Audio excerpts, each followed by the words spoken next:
Hey guys, so I'm going to do a quick little walkthrough here of Okayama with the Hyundai Elantra fixed sprint setup.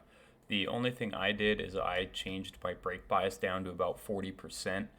The stock bias of, I don't know, 55 or whatever is not good at all. You'll understeer like a dump truck.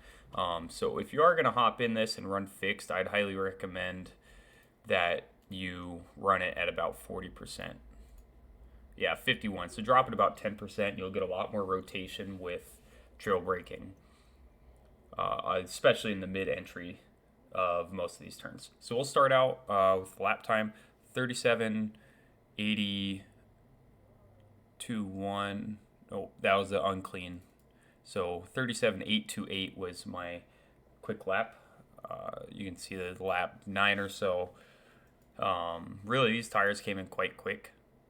Third lap was able to get down, then kind of mess it around a little bit, and then finally got it back down. So we'll just go on here with the lap. So we'll start in cockpit view all the way to fifth gear, down into turn one. So there's not really a good braking marker that you can use because it's just a hair past the 100 mark.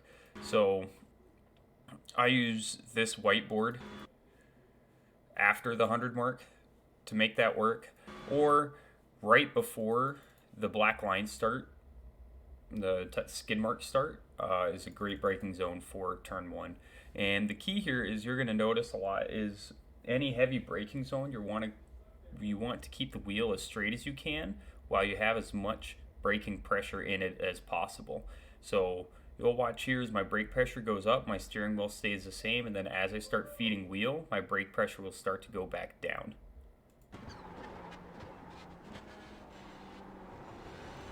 And so, a key thing to note with these touring cars is the reliance on using the brake pedal to turn the car, because if you don't have brake pressure in it, the front end, you're just going to understeer a lot.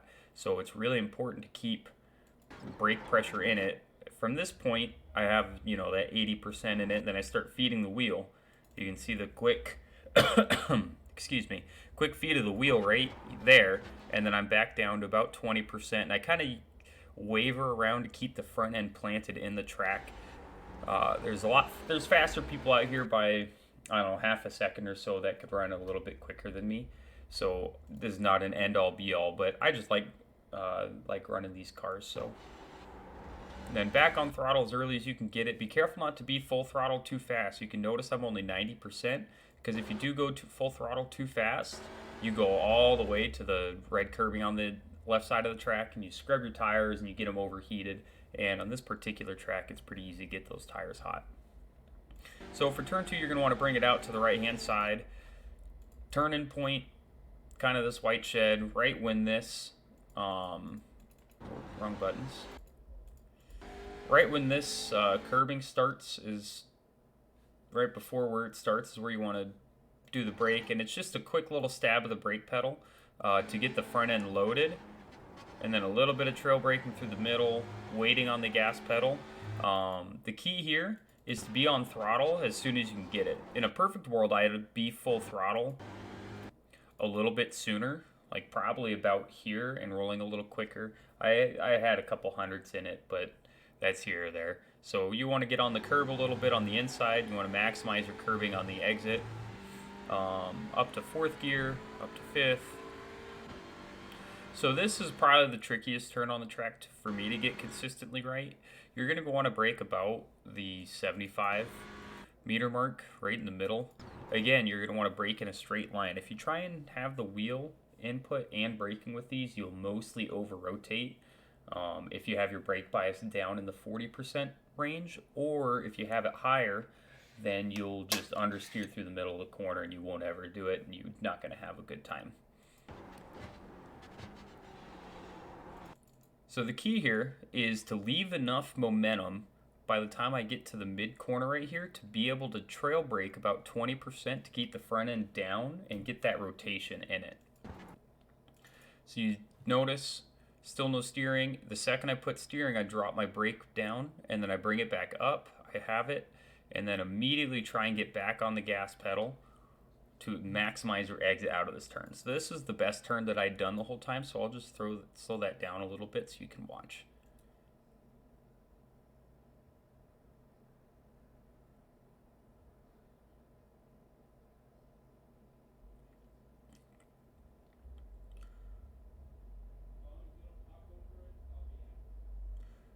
And again, so it's a little bit, I found it's more effective to keep it tight and wait a little bit longer on the throttle than it is to get on throttle earlier and push out wide. One, from a tire management standpoint, and two, from just raw pace. It's a lot quicker to not scrub and be tight than scrub speed and be wide. So we'll go down to the braking zone down here. I don't even know what turn number this is, but anyway. So it's just about the 100-meter mark, and you're going to go to about 80 to 90% braking pressure.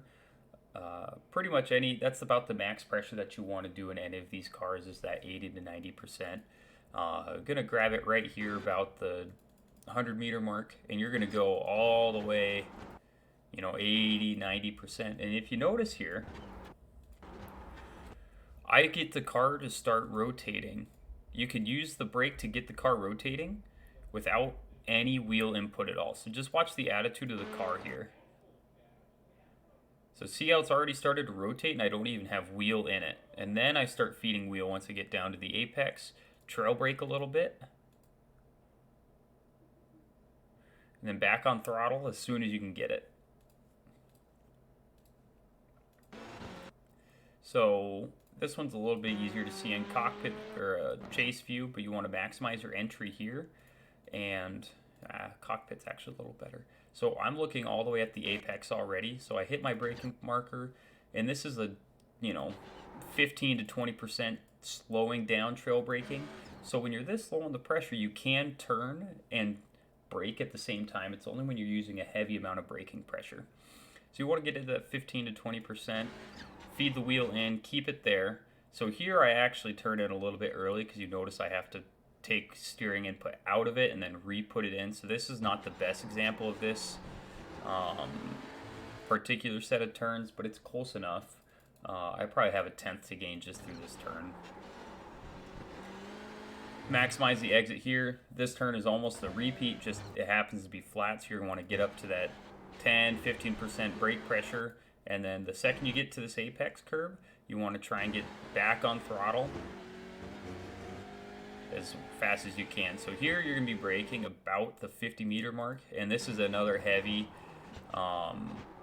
braking zone with heavy trail braking. This is very tricky to not try and go too fast through it, because if you go too fast through it, then you're going to be pushed out wide. You can't get on throttle early, so it just kind of all upsets the balance of everything. So you're going to want to keep it tight down into first gear. On this curbing, I'm probably too much on the curb, and it does affect my exit a little bit. I get that weird attitude in the car, so not the best line through there. I probably have a tenth to gain, but again, this is close enough. All the way to first gear. Then this one, I'm torn between setting the car out wide, taking a later apex and going at it, or diving in sharp and kind of diamonding off it. I think it's a little bit more consistent to just dive in like this, stomp the brakes, get it rotated, and then back out. So just really fast in, fast out with a lot of trail braking in the middle. So this one, an interesting steering wheel note, is you can see I'm already turning into the corner with steering wheel in it. And then what I do is the second I hit the brake pedal, I let steering wheel out of it because I'm going to still carry the same trajectory just because of the trail braking. So I relieve that little bit of steering pressure to keep the rear end from snapping around. Because if I kept it and I broke at the same time, the rear end would snap around on me and you'd just over-rotate. And then once you over-rotate in these, then you get a flat slide, and then it's pretty much game over. So then this last turn, really not a good marker. I guess you could use this shed, but this one's just kind of feel. I've done so many laps at this track over the years that this is just kind of by feel now. But if you're kind of a more mechanical learner, you need markers. I suppose this Tower 16 is a good place to start. Here you want to get down, touch the curb. These fixed setups are pretty bouncy over this, so you don't want to grab too much more. Actually, it's about perfect. You don't want to grab any more than that because then you bounce off of it and then you go out wide and you have to get back off the throttle. So there's no brake in this one. This is just a drop down to about 50% throttle, and then back on it up to fourth really quick, and then this is really difficult. So the braking point is essentially right when this secondary green patch ends. Again, you're going to brake in a straight, try and brake as straight as you can. Here I actually feed a little bit, and then I get my steering wheel straight, trail braking down to second, and this one is really quick back on throttle to maximize your exit speed. And maximize your exit there, so that's a lap around Okayama, and I'll just throw one up, or throw it up so you can just watch it without me talking.